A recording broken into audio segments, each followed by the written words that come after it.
Olá, pessoal do oitavo ano, tudo bem? Eu vou trabalhar hoje um pouco do nosso início de conteúdo de objeto de conhecimento, que é população e regionalização no espaço mundial. Vou fazer um vídeo explicativo para vocês tentar fazer as atividades aí no Luiz Dourado, tá? E tentar facilitar um pouco esse nosso momento diferente que a gente está vivendo, tá? Então, população e regionalização no espaço mundial. Primeiro eu deixo um mapa aqui para vocês, um mapa que mostra a densidade demográfica mundial. É um mapa do planeta, né, obviamente, e ele vai mostrar o quê? Quantas pessoas, quantos habitantes por quilômetro quadrado existem. Então aqui a gente tem uma legenda, estão vendo? Que é os habitantes por quilômetro quadrado. Quanto mais escura a cor, quanto mais vermelho for, maior é o número de pessoas por quilômetro quadrado, de habitantes por quilômetro quadrado. Quanto mais claro, menos habitantes por quilômetro quadrado. Lembrando, gente, que a densidade demográfica é uma média, tá? Então, como que se calcula a densidade demográfica? Se pega a população total daquele país e se divide pela área. Por exemplo, o Brasil, que é o nosso país. O Brasil, ele tem uma população de 209,5 milhões de habitantes, e aí pega e se divide pela área total, que são 8 milhões e meio de quilômetros quadrados. E aí a média vai dar entre 24 e 25 habitantes por quilômetro quadrado, que é exatamente a cor que a gente tem aqui, né? Que é o verdinho. Então, no Brasil, apesar de nós sermos um país bastante populoso, com um grande número de população, a gente não tem muitos habitantes por quilômetro quadrado. A nossa densidade demográfica não é alta. Mas outros países, olha aqui, ó, o Japão, a China, a Índia, aqui tá a Nigéria, que tá na África, né? Que é um país bastante povoado, que tem um grande número de pessoas por quilômetro quadrado. O continente americano em si também é um continente bastante povoado. O México é bastante povoado também, tá?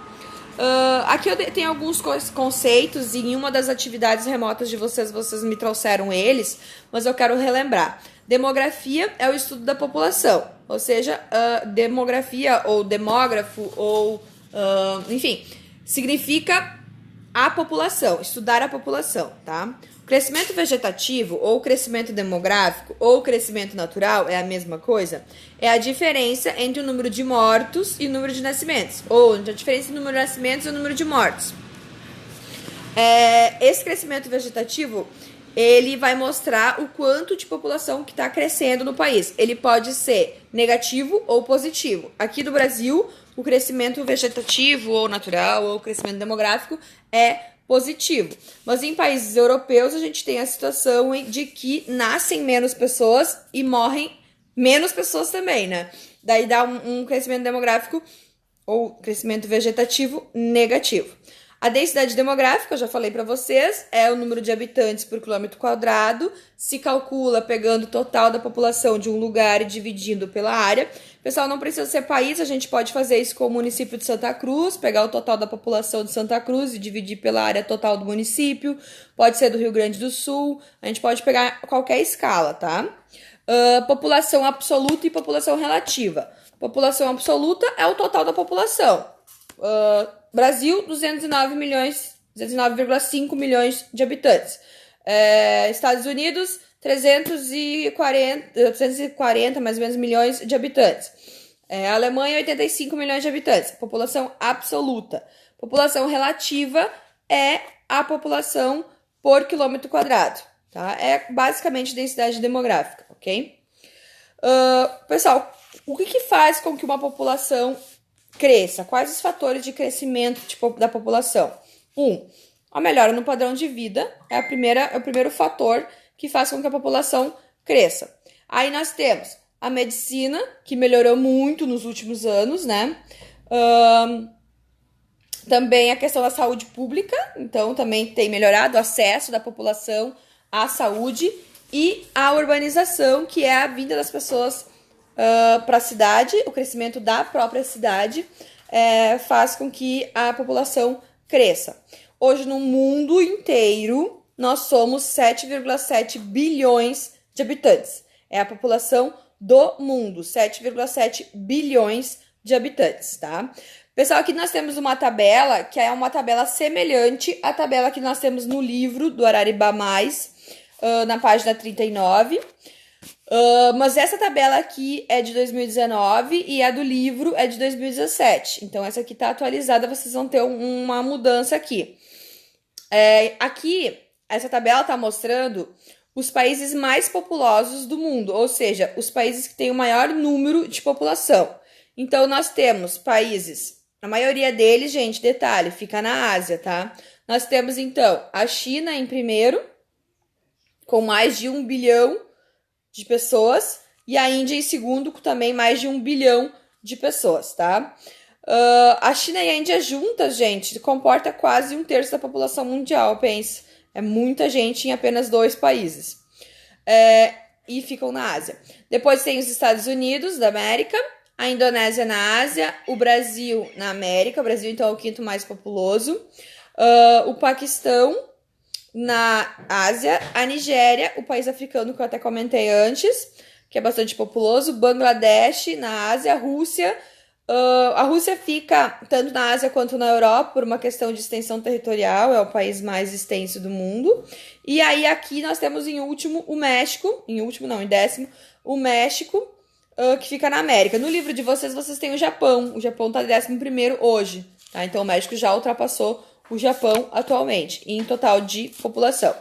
Esse mapa aqui vocês também têm no livro, lá na página 39, e ele mostra o quê? O mundo, planisfério significa mundo, população, estados e territórios no ano de 2013. Ou seja, ele mostra quanto que de pessoas tem em cada país do mundo, em média, tá? Ó, população em milhões, diz a legenda. E a legenda, ela é formada por círculos. Então, de novo, decodificando a legenda, quanto maior o círculo, maior o número da população. E aí, novamente, claro, aqui, ó, China e Índia, que tem os maiores círculos com o maior número de população. E aí, vai se espalhando em alguns países os círculos e vai mostrando mais ou menos quantos milhões de habitantes existem. Pessoal, a população, ela hoje está concentrada na cidade. Nós temos no mundo a grande maioria dos países urbanizados, ou seja, maior número de pessoas na cidade, tá? Por quê? Porque aconteceu o êxodo rural, que é a saída das pessoas do campo para ir morar na cidade. Porque no interior, na roça, no campo, acabou que a gente teve mais tecnologia na agricultura. Então, a mão de obra acabou sendo liberada, né? A expectativa de vida na cidade é maior do que no campo, ou seja, se vive mais, né, na cidade do que no campo. E esses são alguns fatores que fizeram com que as cidades começassem a aumentar, tá? Mas esse aumento das cidades também fez com que acontecesse a desigualdade social, né? Dentro da própria cidade. Então, a gente tem áreas dentro da cidade que são completamente ou bem mais ricas, né, desenvolvidas, e outras áreas que são extremamente pobres. Em Santa Cruz a gente tem esse exemplo típico e claro. Na Zona Sul, pessoal, são os bairros que estão a população com menos renda. Já na Zona Norte, na parte norte, que é onde está o Unisc, onde é o Parque da Gruta, nessa região, a gente vai ter a população com uma maior renda, né? Então, tem essa segregação, essa separação, tá? E outro detalhe aqui em Santa Cruz é que na Zona Sul, estrategicamente, foram colocadas as indústrias, né? As fumageiras, a Xalinga, a Mora, enfim, as indústrias, para que a mão de obra seja mais acessível, né? Para as pessoas poderem trabalhar lá. Então, é um exemplo para vocês.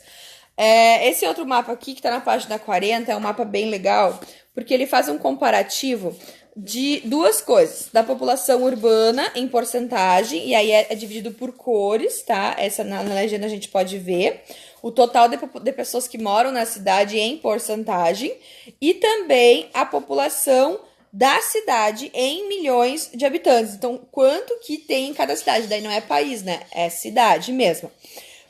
Da diferença de 1970 e no ano de 2014. Essa é a diferença que a gente tem ali, tá? Então, o que a gente pode perceber aqui de imediato, gente? Em questão de população urbana, primeiro nas cores. Olha o Brasil. O Brasil, em 1970, tinha, em média, de 40% a 60% da população morando na cidade. Hoje, ou em 2014, né, mas mais atual, a gente tem mais de entre 80% a 100%. Na verdade, o Brasil tem 85% das pessoas morando na cidade.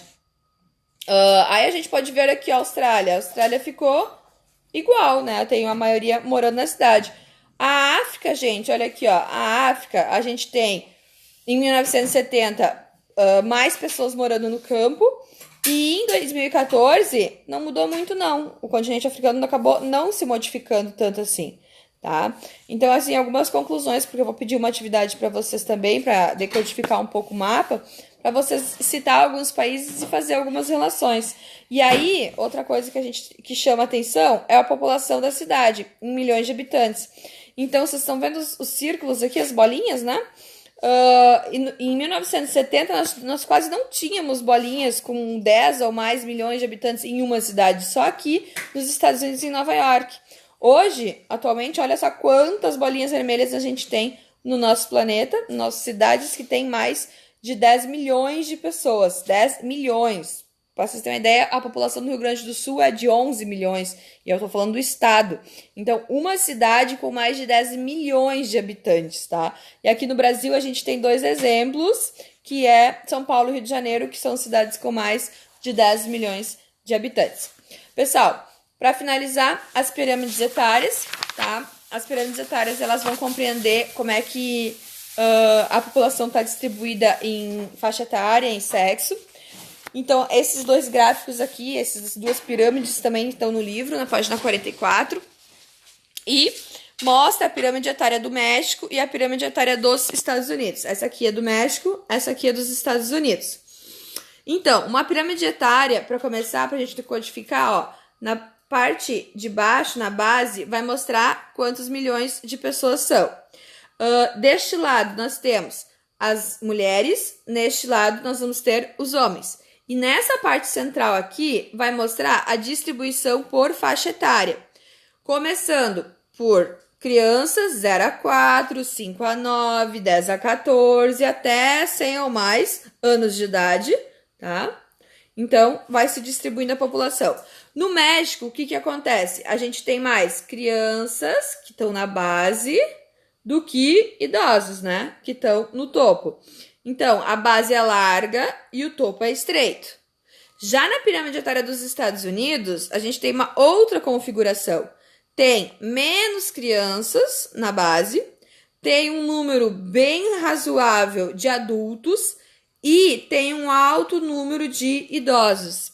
Pessoal, toda vez que a pirâmide etária se comporta desta forma aqui, nesta estrutura, com menos crianças e mais idosos, significa que há uma melhor qualidade de vida naquele país.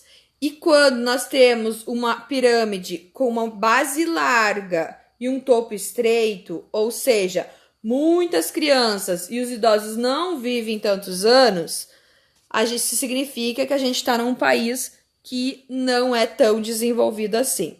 Então, algumas conclusões sobre as pirâmides etárias. Pessoal, vão no aplicativo, vão para o Google Sala de Aula e vamos fazer as atividades que eu deixei lá. Qualquer coisa, vocês deixam um recadinho para mim. Um abraço, até a próxima.